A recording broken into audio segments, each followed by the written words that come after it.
Holy Gospel according to Luke. Glory to you, O Lord. Jesus said, "There was a rich man who was dressed in purple and fine linen and who feasted sumptuously every day. And at his gate lay a poor man named Lazarus, covered with sores, who longed to satisfy his hunger with what fell from the rich man's table. Even the dogs would come and lick his sores. The poor man died and was carried away by the angels to be with Abraham. The rich man also died and was buried. In Hades, where he was being tormented, he lifted up his eyes and saw Abraham far away with Lazarus by his side. He called out, 'Father Abraham, have mercy on me and send Lazarus to dip the tip of his finger in water and cool my tongue, for I am in agony in these flames.' But Abraham said, 'Child, remember that during your lifetime you received good things, and Lazarus in like manner evil things. But now he is comforted here and you are in agony. Besides all this, between you and us a great chasm has been fixed, so that those who might want to pass from here to there cannot do so, and no one can cross from there to us.' He said, 'Then I beg you, Father, to send him to my father's house, for I have 5 brothers, that he may warn them, so that they will not also come into this place of torment.' Abraham replied, 'They have Moses and the prophets. They should listen to them.' He said, 'No, Father Abraham, but if someone from the dead goes to them, they will repent.' He said to him, 'If they do not listen to Moses and the prophets, neither will they be convinced, even if someone rises from the dead.'" This is the gospel of the Lord. Praise you, O Christ.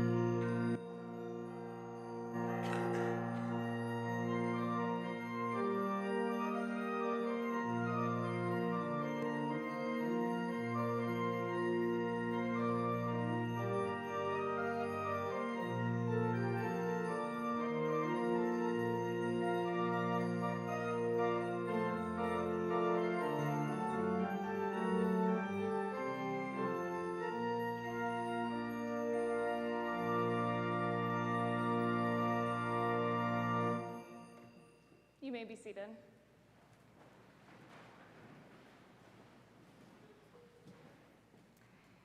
If you've ever thought, I wonder how Vicar Sarah writes her sermon, then today is your lucky day, because I'm going to give you a peek behind the curtain. And if you have never wondered that, then please, for my sake, just pretend that you have for a few moments. Because I am training to be a Lutheran pastor, specifically, one of the first questions I always ask myself is, what is the law and the gospel in this text? Now, this will sound familiar if you went to our WPLC basics class last week, but a quick refresher: the law is everything that is broken in our world. It's what humbles us and guides us and brings us toward God, because it helps us recognize how desperately we need God. The gospel, on the other hand, is the good news, the reminder that we are loved unconditionally, that we are freely saved by God's grace, that nothing can or will ever separate us from the love of God. So when I write my sermons, I look for the law and the gospel in the text, and I try to see how it can be applied to our world today. But the funny thing about this particular passage is that depending on who you identify with, when you first read it, you might think it's either all law or all gospel. I'll explain what I mean, but first I have a question. Who do you identify most with in this parable? Do you see yourself in the rich man, or do you see yourself in Lazarus? If you identify more with the rich man, this story might feel like it's all law. We hear that the rich man experiences an extreme reversal. He lives in luxury, but after he dies, he goes to Hades, where he is tormented and cut off by a great chasm.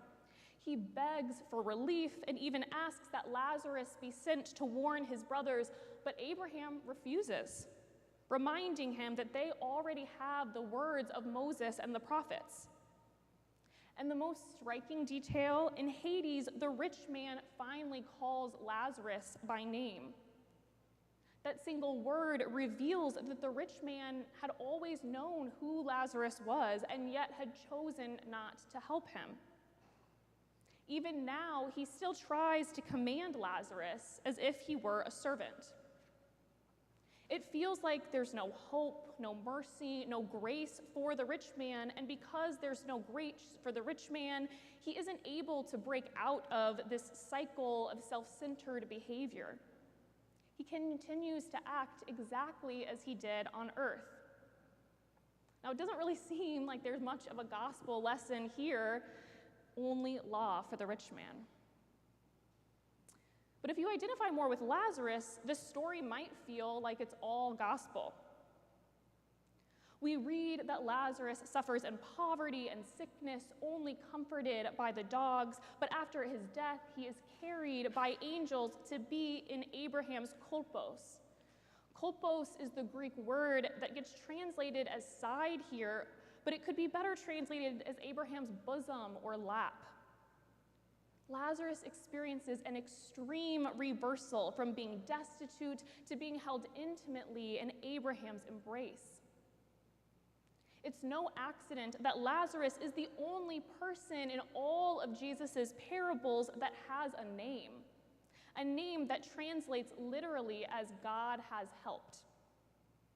Unlike the nameless rich man, Lazarus is known and honored. His reversal is pure gospel, a powerful message of hope that says no matter how poor you are, no matter how life has treated you, no matter how unloved or unwanted you feel, you are loved and seen and held by God. So if we identify with the rich man in any way, this text might feel convicting and terrifying. And if we identify with Lazarus in any way, this text might feel vindicating and comforting.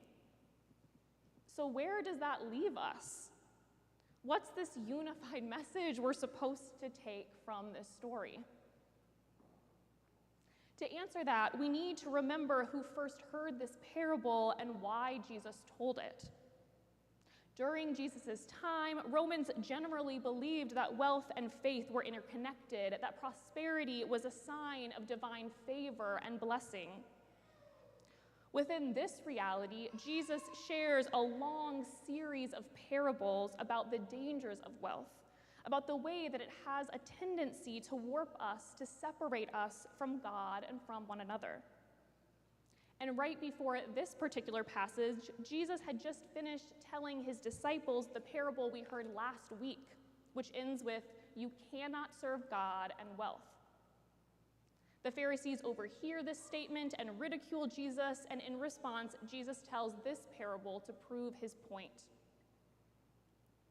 Now, it's really important here to note that a parable is a teaching story, which means that Jesus isn't making some sweeping claim about all of humanity here. He's not saying that all rich people will be punished eternally or all poor people will be held to Abraham's bosom. In fact, if you look at the text, there's no explanation for why the rich man went to Hades or Lazarus went to Abraham. Jesus is not using this parable to condemn or judge or make any claims about the afterlife. That's not the point of this parable. Instead, Jesus is using this parable because he has something to tell us about this life, about our life here and now and how we are called to act. Instead, Jesus tells a story of two people whose worldly conditions are so extreme they become caricatures. And then he shows that God has the power to reverse even these extremes. Lazarus and the rich man aren't meant to be truly relatable figures to those who heard the original parable or to us today. We might relate to certain aspects of them, but most of us here today are not entirely Lazarus. We are not completely destitute, completely forgotten on the edge of death. But most of us here today are not completely the rich man either, living in unchecked luxury. We likely fall somewhere in between. So if Jesus didn't mean for us to identify with the rich man or with Lazarus, then who are we meant to see ourselves as in this parable?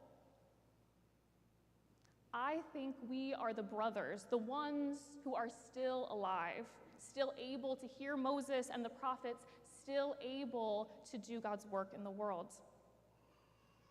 Just as in Jesus' time, our society today believes that you can serve God and wealth simultaneously. Prosperity gospel theology, a theology that says that those who are wealthy are blessed by God and those who are poor just haven't tried hard enough or prayed hard enough, has been woven into the very fabric of our society. Our society has conditioned us to treat poverty and illness as a personal shortcoming, as a lack of willpower, rather than a systemic failure. Our society has conditioned us to treat wealth and power as a personal victory, as a sign of intelligence, rather than a sign of systemic privilege. Our society has conditioned us to turn away from one another because we expect that everyone should just be able to pull themselves up by their bootstraps. Our society has conditioned us to place an emphasis on what we do instead of what God does through us. And into this reality, Jesus' parable provides a powerful dose of both law and gospel. This parable acknowledges the law, the injustice of the structures that bind our world, because after all, it was very similar structures that bound the worlds of Lazarus and the rich man in this parable.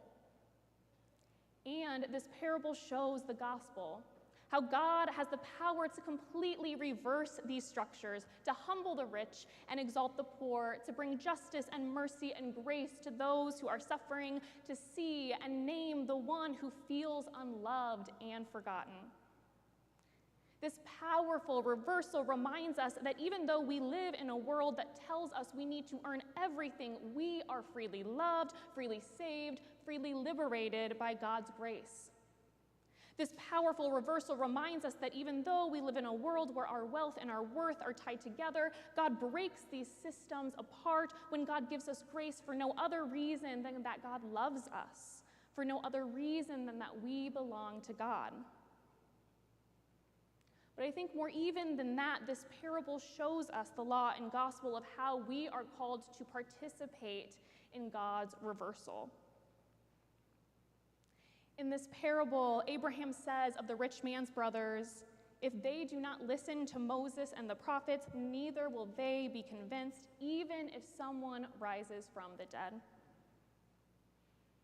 Church, we know the law. We see it all around us every day, and we know how we are called to respond. We have all the writings of Moses and the prophets. We have all the teachings of Jesus, who died and rose from the dead. We know that Jesus said, "The first shall be last, and the last shall be first." We know that Jesus said, "You cannot serve God and wealth." We know that Jesus commanded us to love one another. But the gospel here is that unlike the rich man in this parable, who has now passed away, who has an impassable chasm between him and Lazarus, who cannot change his behavior, we are like the rich man's brothers who are still alive. We have been saved by God's grace so that we are free to care for one another differently here and now. We have been saved by God's grace so that we are free to see one another's humanity, free to love one another regardless of wealth or status, free to reach across chasms that feel impassable. We have been saved by God's grace so that we are free to turn toward one another, free to serve one another, free to give and receive and be in community with one another. This parable reminds us that our opportunity is now. It is not too late for us to see and help Lazarus. It is not too late for us to pay attention to the needs of the world around us. It is not too late for us to participate in the overturning of structures that separate us from God and from one another. Not because we have to, but because with Christ's incredible love and grace, we are freed to and called to.